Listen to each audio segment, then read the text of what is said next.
Olá, sejam bem-vindos ao Pré-ENEM Nosso de Cada Dia. Eu me chamo Alexandre, sou professor de Geografia e hoje nós vamos falar sobre migrações ou fluxos migratórios.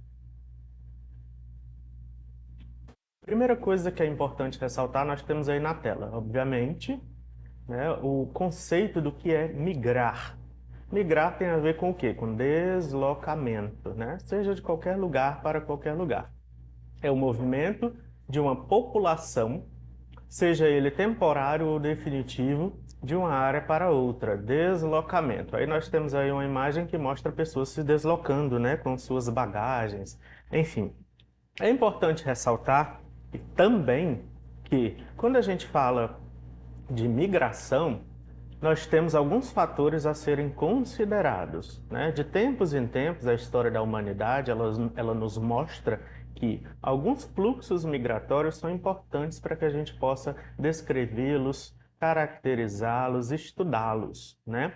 A gente pode citar alguns, como, por exemplo, os fluxos migratórios da Europa para as colônias, né? Lá pelo século XV, quando na época das grandes navegações, na expansão do capitalismo mercantil, comercial, né? Nós podemos citar também a diáspora africana, né? A migração forçada de negros africanos para serem escravizados aqui no Brasil e em outras localidades das Américas.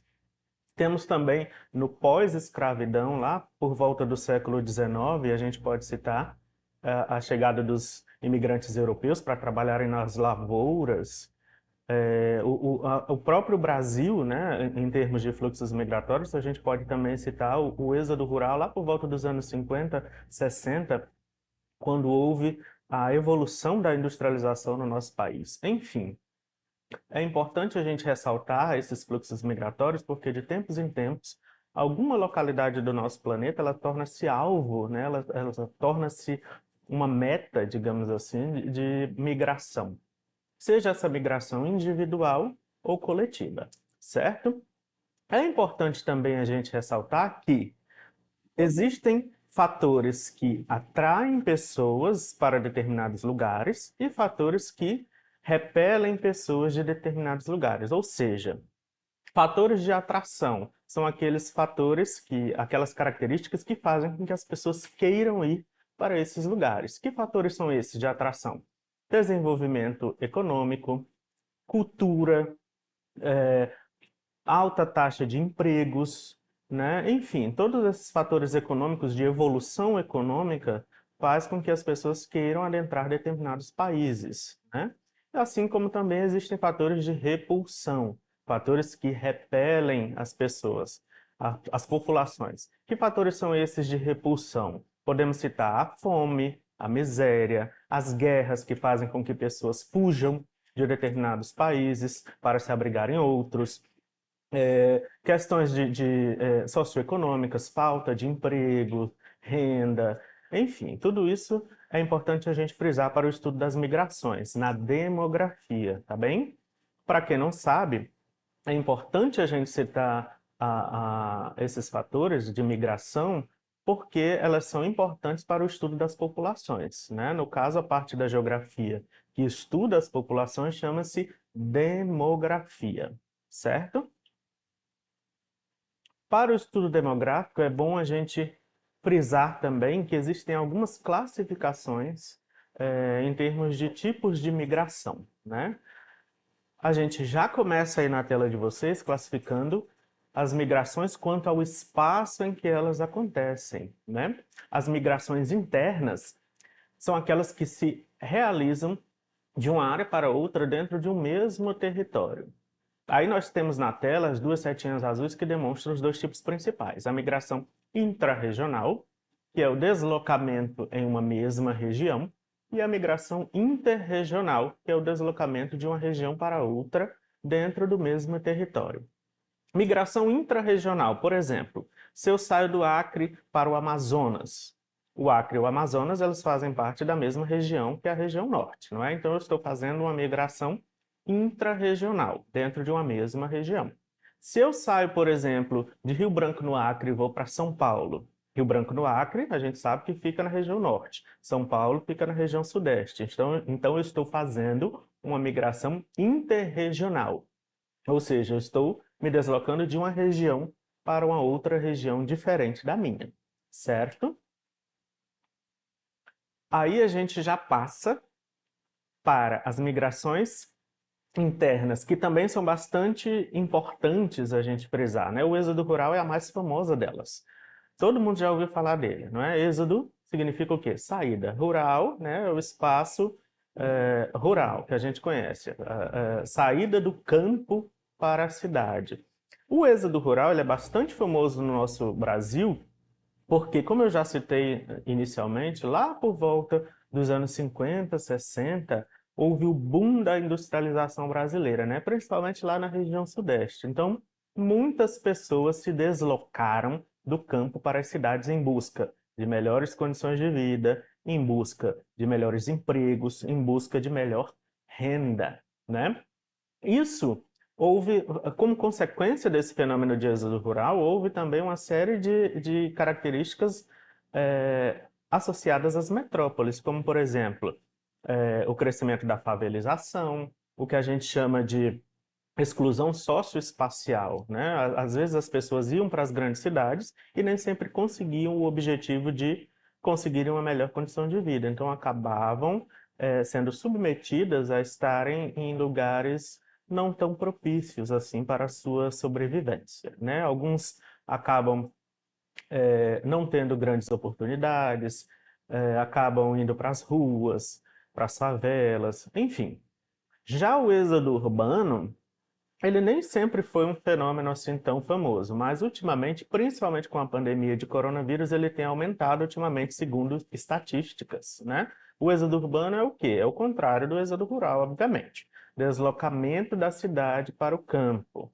Por que que isso acontece? Geralmente, as pessoas que possuem condições favoráveis no campo, né? Elas saem das grandes cidades, fugindo da violência, fugindo da poluição, fugindo da, como eu disse, da própria pandemia do coronavírus, isso aumentou, esse fenômeno do êxodo urbano aumentou com a pandemia.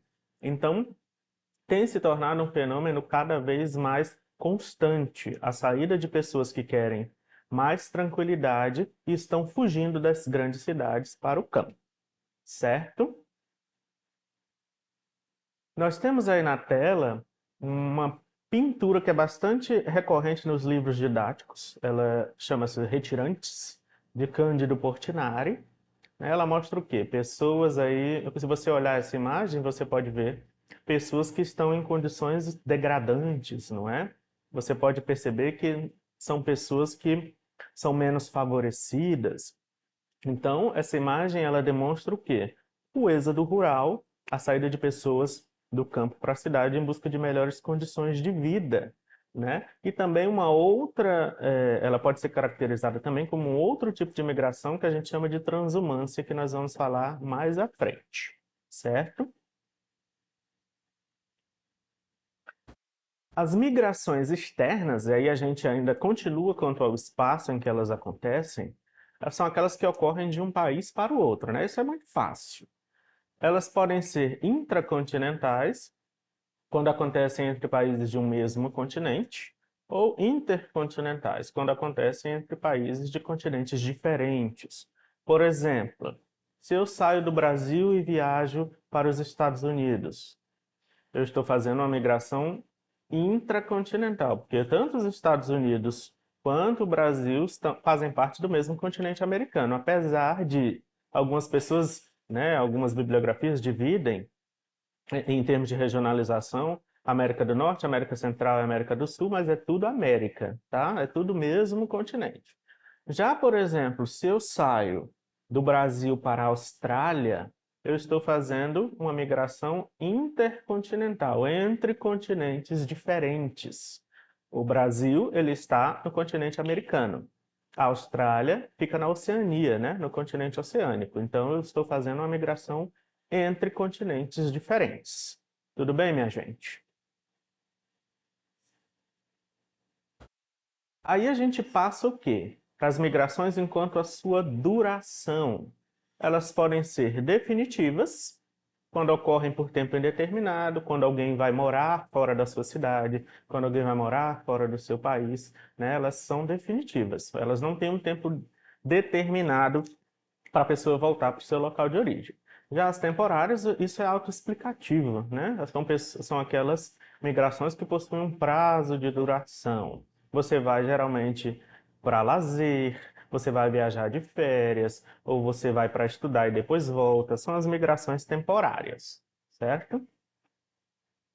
Como eu disse, a gente ia falar de transumância mais à frente, né? Nós temos aí a imagem, né? E a definição do que é a transumância. A gente também pode chamar a transumância de migração sazonal. A palavra sazonal significa o quê? Estação do ano, né? Dentro de uma estação. Essa migração, ela acontece geralmente em um período específico de tempo, ou dentro de uma estação do ano. O que é que diz aí a nossa referência no slide? Grupo de pessoas que muda de cidade, estado ou país por um determinado período, geralmente alguns meses, e continua tendo como referência a moradia, o local de origem. Ou seja, essas pessoas saem de maneira temporária. Geralmente, nós temos aí nessa imagem os retirantes, os chamados boias-frias, nordestinos. Eles saem geralmente no verão, no período de seca, vão trabalhar ou nas capitais do próprio Nordeste, ou vão para o Sudeste, para São Paulo, para fazer algum tipo de trabalho temporário. Quando eles terminam esse trabalho, quando finda-se o período de seca ou desses trabalhos, eles voltam para o seu local de origem, tá? Por isso que o nome é migração sazonal, porque ela acontece dentro de uma estação do ano específica. Tudo bem? Temos também um outro tipo de migração nas metrópoles bastante comum, é a migração pendular. Deslocamento diário entre o local de residência, trabalho e estudo. Nós temos aí na tela uma imagem de um pêndulo. O que é um pêndulo, minha gente? É uma coisa que está pendurada, né? Um objeto pendurado, que ele balança de um lado para o outro. Ele vai e volta, né? Isso demonstra, basicamente, por que a migração é chamada de pendular, porque ela acontece como um pêndulo. A pessoa vai e volta no mesmo dia. Geralmente isso acontece também em cidades que são divididas em dois distritos, como no caso aqui da nossa Rio Branco Acre, né? Nós temos o primeiro distrito e o segundo distrito. Por exemplo, se eu saio da minha casa de manhã e vou estudar ou trabalhar no segundo distrito e volto para minha casa à noite, eu estou fazendo uma migração pendular. Pode acontecer também quando você trabalha em municípios próximos, né, ou distritos próximos. Por exemplo, se eu passei em um concurso no Bujari ou no Quinari, né, que são municípios próximos, eu todo santo dia me desloco para o Quinari ou para o Bujari, faço o meu trabalho e volto para casa à noite. Eu estou fazendo o quê? Uma migração pendular, certo? Quanto à forma como acontecem, essas migrações elas podem ser voluntárias ou forçadas. Voluntárias são aquelas que ocorrem por espontânea vontade. É quando você sai da sua casa, você se desloca, né, para algum país, ou estado, ou região, por livre e espontânea vontade. Já as forçadas, isso também é autoexplicativo, né? Quando se é obrigado a sair de seu lugar de origem. Aí, quanto às migrações forçadas, é importante a gente frisar o papel dos refugiados. Isso é bastante importante, isso cai em Enem, é importante a gente diferenciar o que é um imigrante e um refugiado, né? O imigrante, ele faz uma migração, um deslocamento voluntário, ele sai por livre e espontânea vontade. Já o refugiado, ele está ali por algum motivo, algum tipo de perseguição, seja ela religiosa, ou algum tipo de guerra, ou algum tipo de conflito, ou algum tipo de governo totalitário, né? As famosas ditaduras que antigamente exilavam pessoas fora do país. Então, essas pessoas, elas pedem refúgio em outros países, né? Elas são amparadas pelo Estatuto e também por um órgão da ONU chamado de Acnur. Acnur significa, para quem não sabe, Alto Comissariado das Nações Unidas para os Refugiados. Essa parte, né, esse órgão da ONU é responsável por amparar essas pessoas que se deslocam para outros países de maneira forçada, né, os refugiados, como eu acabei de citar, tá bem? Aí a gente já passa quanto ao controle, né? Essas migrações elas podem ser legais ou ilegais. Isso também é autoexplicativo. Legais quando acontece o deslocamento dentro da lei, com autorização das entidades administrativas do país de destino. Ou seja, você entra lá de maneira assertiva, de maneira legalizada. Já as ilegais é quando você entra de maneira clandestina, né? Quando você não tem os registros legais, quando você não tem o visto para adentrar um determinado país. Isso acontece muito ali na fronteira dos Estados Unidos com o México, né? Onde os latinos acabam passando ali pelo deserto, e se colocando em risco, arriscando suas vidas em busca do chamado sonho americano, né? Não só nessa área, mas isso é um exemplo muito claro, né? É uma região de bastante atratividade para os latinos. Enquanto motivações, nós temos diversas, né, em relação às migrações mundiais. Nós temos aí na tela a imagem dos judeus que eram mortos pelos nazistas na Alemanha, né? Aí a gente pode relembrar da diáspora de judeus, que eles fugiam da Alemanha nazista para se refugiar em outros países, né? Fugindo do Holocausto. Na imagem ao lado, nós temos aí o terremoto do Haiti. A gente sabe que no nosso Brasil nós temos diversos haitianos, não só aqui no Acre, mas em outras partes do nosso país. Eles foram forçados a migrar para cá por causa do terremoto, né? Nós temos aí na imagem. Logo abaixo nós temos as guerras, né? A imagem aí da guerra da Ucrânia, que também faz ali com que várias pessoas ali da Ásia, não só da Ásia, mas em outros países também, onde ocorrem guerras civis, como na Síria, como no Afeganistão e outras partes do Oriente Médio também, é muito comum que pessoas se refugiem em outros países, né? Ali nas áreas do Oriente Médio. E aí, logo ao lado, nós temos a imagem estereotipada do turista, né? Que sai, que se desloca, seja de férias ou seja para conhecer novas culturas, que se desloca por livre e espontânea vontade. É interessante a gente frisar que existe uma diferença entre emigrar e imigrar, né? Na verdade, a gente recapitula.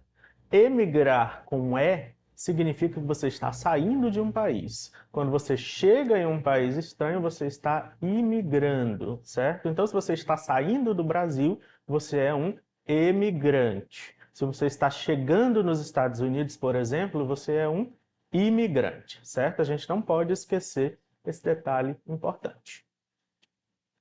Então, a gente vai o quê? Para o nosso livrinho do Sistema Farias Brito, a prova Enem, exercitar o nosso cérebro, né, minha gente? Ciências Humanas, primeiro ano, página 86, nós temos aí a questão 9. Essa questão, ela mostra na imagem o quê? A imagem dos navios que vinham lá do século XIX, trazendo europeus e asiáticos, né? Esse navio, ele mostra aí a propaganda que era feita na Itália de atrativos para trazer italianos para o Brasil do século XIX, da pró, perdão, pós-escravatura. Quase que não sai. Enfim, o pós-escravagismo trouxe o quê? Várias pessoas da Europa, italianos, espanhóis, alemães, ali que ficaram ali no sul-sudeste, também da Ásia, como japoneses, que vinham para cá para trabalhar nas lavouras, né? E essa imagem, ela mostra uma propaganda italiana, dizendo que, falando das maravilhas do nosso Brasil, que aqui eles poderiam construir coisas, poderiam adquirir terras, enfim. A questão, o enunciado da questão, ele diz o seguinte: o cartaz, do final do século XIX, faz propaganda de oportunidades, abundância, riqueza e oferta de terras e ferramentas pelo governo brasileiro aos italianos. Porque, em termos socioculturais, a elite brasileira.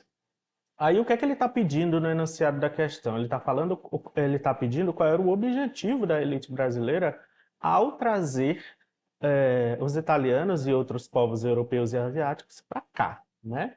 Então a gente já pode imaginar que, para que isso aconteça, eles estariam fazendo propaganda de quê? Das maravilhas, como eu já falei, que aqui eram presentes. O que é que a gente, quais dessas questões aí, você lendo com calma, você pode pressupor esse tipo de abordagem? Obviamente a questão A, né? Ele diz que as elites brasileiras apostavam na latinidade como positiva ao processo de miscigenação étnica para o país. A gente sabe que miscigenação é o quê? A mistura de raças, de povos que aconteceu no Brasil desde a época de Cabral, não é?